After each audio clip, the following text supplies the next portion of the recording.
There's a proposal. What is the pleasure of the body? I move for the approval. Second. There's a motion duly seconded. No objections. An additional 66,240,000 for MOE, funding requirement for the Magna Carta of Filipino Seafarers, is approved. Thank you. Maraming salamat po. This ends the budget for request for the DOTR. Thank you, dear colleagues.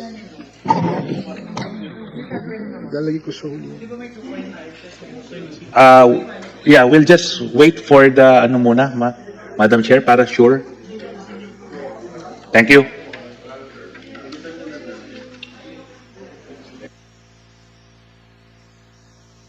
Okay. Maraming salamat, Representative Vice Chair Ong Chuan, for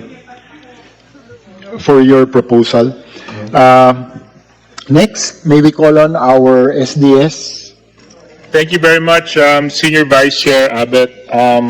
It is it is my pleasure, members of the BARSc, to propose and to seek your approval for the augmentation of the budget for the Department of Science and Technology, specifically for the Philippine Science High School. Alam naman natin na itinayo po ito para to cater and to train the best and the brightest, those coming from the lowest income generating families. For this representation, it is recommended that an augmentation for the scholarship program for science and technology students receive an additional 100 million pesos, Madam Chair. Second, the motion. Motion. Thank you very much, SDS JJ. So there's a motion for an additional 100 million pesos for the SNT scholarship, Science and Technology Scholarship, duly seconded. Are there any objections? Hearing none, motion is approved.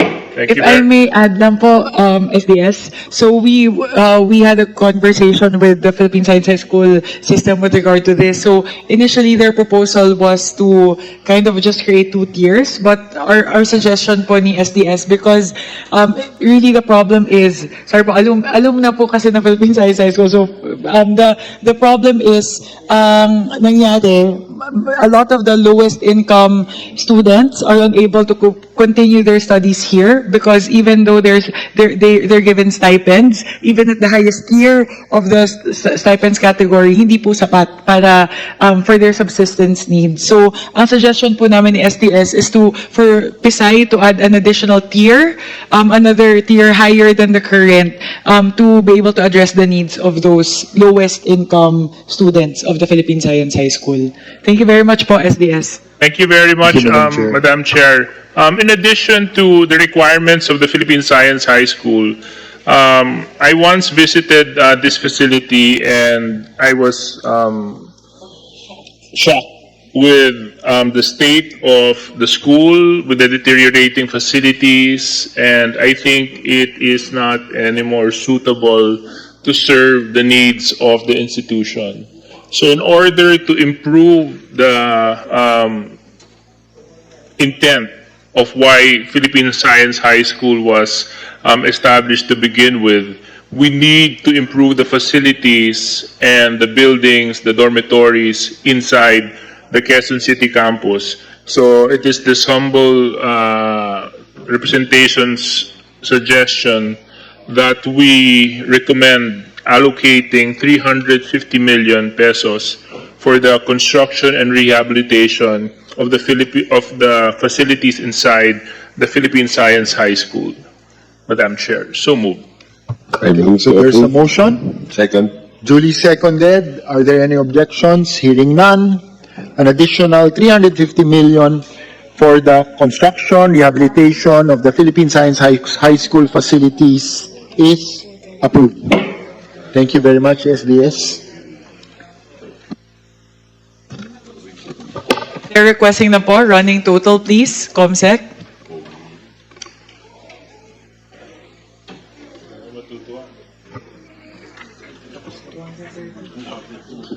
Yes po.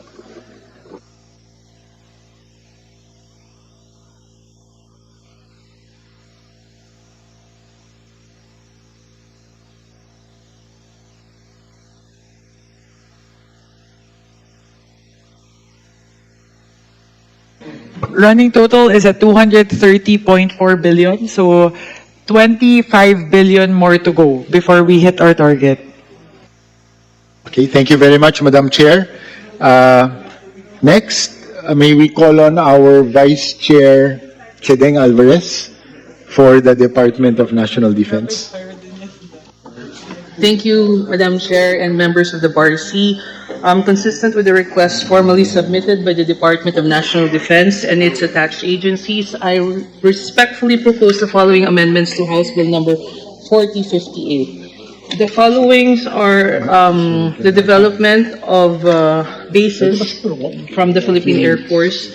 This is for the purpose of enhancing our national defense system, protection of our maritime territories and airspace, and support regional stability. First is the development of the forward operating base in Balabac, Palawan. The proposed amount is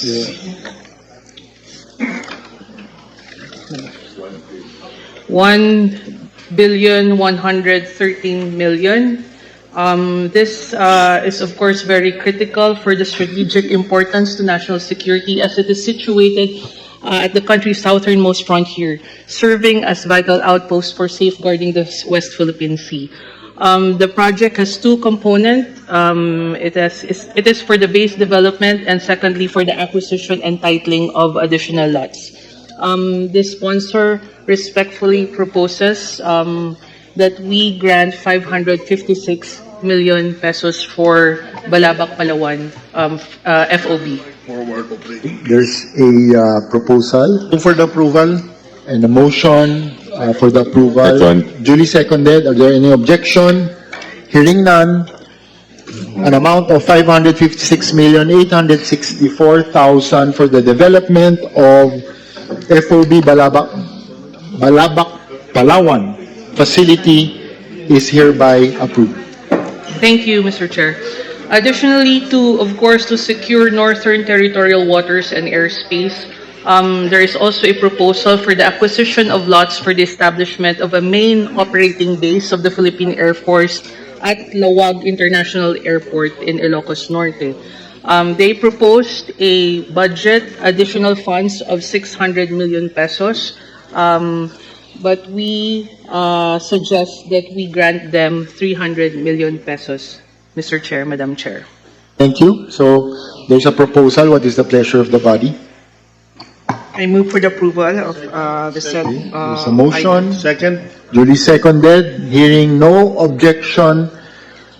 An additional amount of 300 million pesos for the acquisition of lots for the establishment of MOB at Lawag International Airport, Lawag City, Ilocos Norte is approved. Thank you, Mr. Chair. Thirdly, for the benefit of our veterans, Mr. Chair, there is a proposal from the Department of a construction of a two-story hospice at the Veterans Memorial Medical Center. This will be a 50-bed capacity facility, and it is designed mainly for patients or veterans with terminal illnesses, Mr. Chair. They propose an additional budget of 250 million pesos, Mr. Chair. So there is a proposal for 250 million pesos. What is the pleasure of the body? Motion to approve, Mr. Chair. There's a motion, duly seconded. Hearing no objection, an additional 250 million pesos for the construction of a two-story hospice at the Veterans Memorial Center is approved. Thank you, Mr. Chair. Fourth, Mr. Chair, there is a proposal from the department for the purchase of integrated missile, ammunition, and explosives logistics support system with a budget of 165,625,000. This is actually an acquisition, Mr. Chair, of a mobile ISO dry van ammunition container, which will address the risk of an accidental explosion and burning of modern ammunition and explosives, especially missiles and torpedoes of the Philippine Navy. It will also address immediate requirements for mobile ammunition storage in areas far from the main storage, Mr. Chair. For the consideration of Thank you the very BARSc. much. What is the pleasure of the body? Motion to approve. There's a motion Second, but can we triple it? Second the motion. Maybe in a future, on a future date, we could.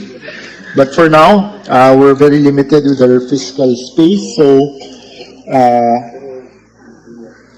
the amount of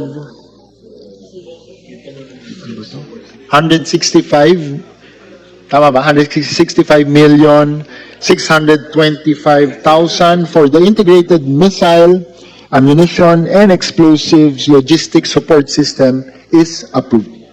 Thank you, Mr. Chair. Also, Mr. Chair, to counter hostile electronic warfare operations and, of course, additional gathering of intelligence in order to safeguard and secure our environment for storing data, networks, and devices, the Philippine Army also proposes the acquisition of a cyber electromagnetic activities capacity build up with a focus on VHF, UHF communications electronic support. This will enhance communications resilience, safeguard us from electronic warfare threats, and improve interoperability. The budget of this particular program, Mr. Chair, is 733,314,000, Mr. Chair. So there's a proposal. What is the pleasure of the body? Motion to approve, Mr. Chair. There's a motion, duly seconded, hearing no objection, an additional amount of 733,314,000 for the Philippine Army Cyber Electromagnetic Activity or SEMA capability build-up is approved. Thank you, Mr. Chair. Last three items, if BARSc will allow me. Last August 2021, a MOOE was signed between DND and the Philippine Navy and BCDA, wherein it approved the transfer of the Philippine Marine Corps to Bataan Technology Park, located at Morong, Bataan. There is a need for an amount of 68,782,000 for the transfer of the headquarters of the Philippine Marine Corps. Move to approve. Second, approved kagad to, Bataan. And for our Philippine Marines, it's very important. That's for the Marines. Yes, the few and the good, the Marines. So, an additional with the motion and Second. duly seconded, hearing no objection, an additional amount of 68,782,000 for the operational requirement for the transfer of the HPMC at BTP Morong Bataan is hereby approved. Thank you, Mr. Chair. Also, there is a request from the department for the construction of a building at Victoriano Luna Hospital compound in Quezon City in the amount of 150 million pesos. V-Luna actually serves as the AFP-wide support unit tasked to provide medical care for our active personnel, Mr. Chair. I am hoping for the approval and support of the BARSc on this. What is the pleasure of the body? Second. There's a motion to approve.